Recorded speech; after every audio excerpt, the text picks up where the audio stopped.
ओम शांति। आज सुनते हैं प्यारे बाबा की 14 जनवरी की अव्यक्त मुरली से दिल में छपने वाली गहराई की बातें।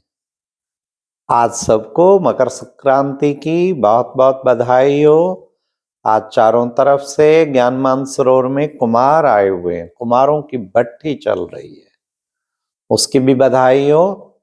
आज की मुरली बहुत पावरफुल। बाबा ने कहा कि बच्चे, आज का टाइटल था व्यर्थ और नेगेटिव को अवॉइड करके बाप दादा से अवार्ड प्राप्त करो। तो आज बाबा ने मुरली में सबसे पहले तो परमात्म प्यार पे कहा। परमात्म प्यार आत्माओं को कितना सुंदर अनुभव कराता है। परमात्म प्यार आनंदमय है।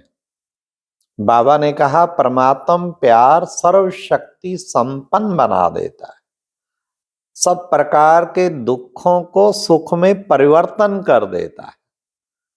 तो बाप दादा हर बच्चे को वरदान देते क्या कि सदा प्यार के झूले में झूलने वाले अविनाशी रतन भव।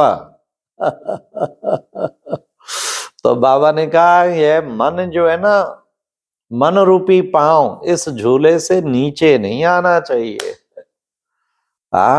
ऐसे लवलीन आत्माओं के पास कोई भी बाबा ने कहा परिस्थिति व माया की हलचल आ नहीं सकती।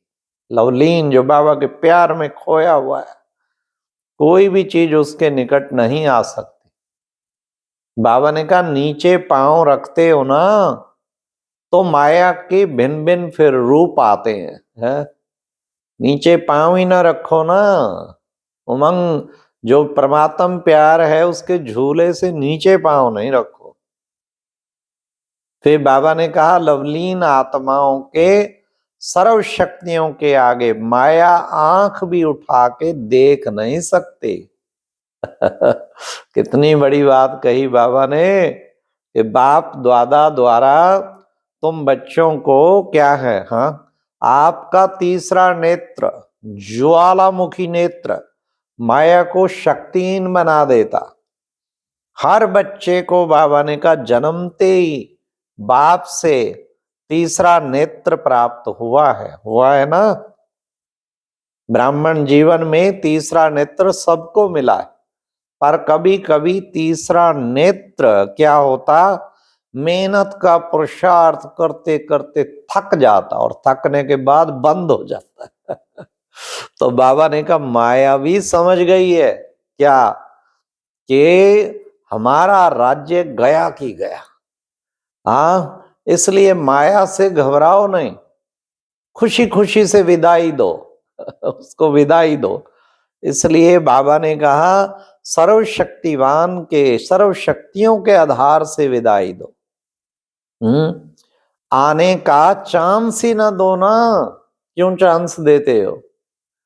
हाँ, बाबा ने कहा वह थक गई है, लेकिन होता क्या आप आवाहन करते हो।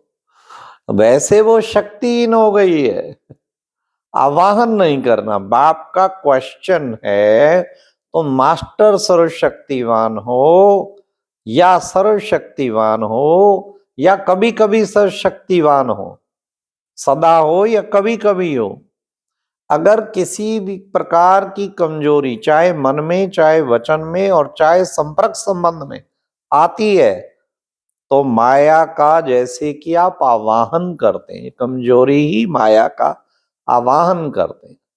तब बाबा ने कहा उत्सव मना रहे हो ना, भिन्न भिन्न उत्सव, कोई सिल्वर जुबली, कोई गोल्डन जुबली। तो बाबा ने कहा उत्सव मनाना अर्थात माया को विदाई देना, विदाई देनी है। गोल्डन चुन्नी पहनना माना गोल्डन एज में जाना। गोल्डन चुन्नी पहनना माना गोल्डन एज में जाना, फरिश्तेपन की। हाँ, इसलिए सदा ये गोल्डन चुन्नी रूपी दुपट्टा, बाबा ने कहा ये गोल्डन स्थिति का दुपट्टा सदा पहने रहना है। फिर बाबा ने कहा उत्सव मनाने समय अंडरलाइन करो क्या कि हमें सदा याद और सेवा के उमंग उत्साह में रहने वाली आत्मा हूं। उत्साह पूरा भरा हुआ, याद और सेवा के उत्साह में रहने वाली आत्मा हूं। फिर बाबा ने कहा कि बच्चे, विशेष जो है ब्राह्मणों का ऑक्यूपेशन ही क्या है? बाबा ने कहा ब्राह्मणों का ऑक्यूपेशन है क्या? सदा उत्साह में रहना और औरों को भी उत्साह में लाना। यह है ऑक्यूपेशन ब्राह्मणों का। कोई कैसा भी बाबा ने कहा विरोधी हो, लेकिन आपको क्या करना है? उत्साह में लाना है, उत्साह भरी कहानियां सुनानी है। ये बाबा ने कहा, कहते हैं ना कहीं बातें बहुत बढ़ रही हैं बाबा, ये और ही बातें बढ़ती जा रही हैं। बाबा ने कहा हिसाब किताब चुकता हो रहा है, क्योंकि आपको धर्मराजपुरी में क्रॉस नहीं करना। जमदूत जो हैं आपको नहीं आएंगे ले। बाबा ने कहा ये बातें ही जमदूत हैं, यहीं की यहीं खत्म होनी है, इसलिए घबराओ नहीं बातों से। कहते और ही बातें बढ़ती जाती हैं, नहीं यहाँ खत्म हो रही हैं, बिल्कुल फरिश्ता बन के जाओगे ऊपर। तो बाबा ने कहा लेकिन आप सदा उत्साह में रहो, औरों को भी उत्साह दिलाओ। बाप दादा इस वर्ष कहते बीती को बीती कर, इस वर्ष स्नेह और शक्ति दो सबको। ब्राह्मण आत्मा स्वाय उत्साह दिलाने और उत्साह में रहने के बिना रह नहीं सकती। फिर बाबा ने कहा वेस्ट और नेगेटिव जो बातें आती है ना, उनको अवॉइड करो। ऐसे जो अवॉइड करेंगे ना, उनको बाप दादा से और ब्राह्मण परिवार से अवार्ड मिलेगा। फिर पहले अवॉइड करो। इस वर्ष जो बच्चों ने संकल्प किया है ना, वह प्रैक्टिकल करने वालों को बाप दादा की एक्स्ट्रा मदद मिलेगी। एक्स्ट्रा मदद मिलेगी।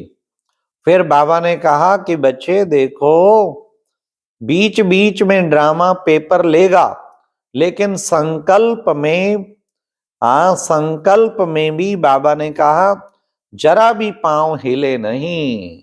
ये है अंगत की तरह अटल। पांव नहीं हिले। फिर बाबा ने कहा कितनी भी काले बादलों की तरह समस्या आए, लेकिन तुम्हें निश्चय हो, तुम्हें पूरा निश्चय तुम्हारा हिले नहीं। जिसमें समस्याओं का कुछ समाधान भी नहीं नजर आ रहा, ऐसे टाइम पे भी बाबा ने कहा क्या करो, लेकिन दृढ़ निश्चय हो कि बादल आएंगे और चले जाएंगे और बिखर जाएंगे। जिन बच्चों को बाबा ने कहा ये अंदर पक्का निश्चय हो, घबराओ नहीं माया से, निर्भय। समझा? संबंध में भी, संबंध में निर्भय नहीं, संबंध में निर्माण। कारण रूपी नेगेटिव को समाधान रूपी पॉजिटिव में बनाओ। अच्छा, तो फिर साथ साथ प्यारे बाबा ने वरदान भी दिया। अच्छा, किसी को श्रापित नहीं करना। कई बार कि ये तो बदलने वाला ही नहीं, बदलने वाला सर्टिफिकेट क्यों देते हो? जज जज जज हो क्या तुम? जज की पोस्ट किसने दी है? या तो वकील बनते और या फिर जज। ऐसे नहीं, ऐसे ऐसे नहीं, ऐसे। बाबा ने कहा नहीं, किसी को। आपका स्लोगन क्या है? बदल कर औरों को बदलेंगे, सब परिवर्तन से विश्व परिवर्तन करेंगे। इसलिए बाबा ने कहा असंभव ब्राह्मण जीवन की डिक्शनरी में भी नहीं है। तो आज का वरदान प्योरिटी की रॉयल्टी द्वारा श्रेष्ठ जीवन की झलक दिखाने वाले क्या है? विशेषता संपन्न भाव। ये प्योरिटी की रॉयल्टी, बस प्योरिटी जिसकी पूरी है ना 100%, संकल्प में भी पवित्रता नहीं तो रॉयल्टी भी आ जाएगी, और विशेषता संपन्न भाव। फिर बाबा ने कहा कि बच्चे तुम देखो, जो सब का दर्शन करते हैं वही सदा प्रसन्न चित, ये स्लोगन था, वही सदा प्रसन्न चित और सर्व प्राप्तियों के अधिकारी बनते हैं। सब का दर्शन, आत्म दर्शन कर लो, दर्शन आत्मा का दर्शन करो। हर वक्त सुंदर सा चमकती हुई मणि को देखते रहो, सारे विश्व में प्रकाश फैला रही है। ऐसी तेजो में मणि में बुद्धि लगाए रखो, जो स्वयं का दर्शन फिर करेगा उसको वो सदा एक तो प्रसन्नचित्त रहेगा और दूसरा वो सर्व प्राप्तियों के अधिकारी भी बनेगा। अच्छा, ओम शांति। ये थी आज की अव्यक्त मुरली से दिल में छपने वाली गहराई की बात। ओम शांति।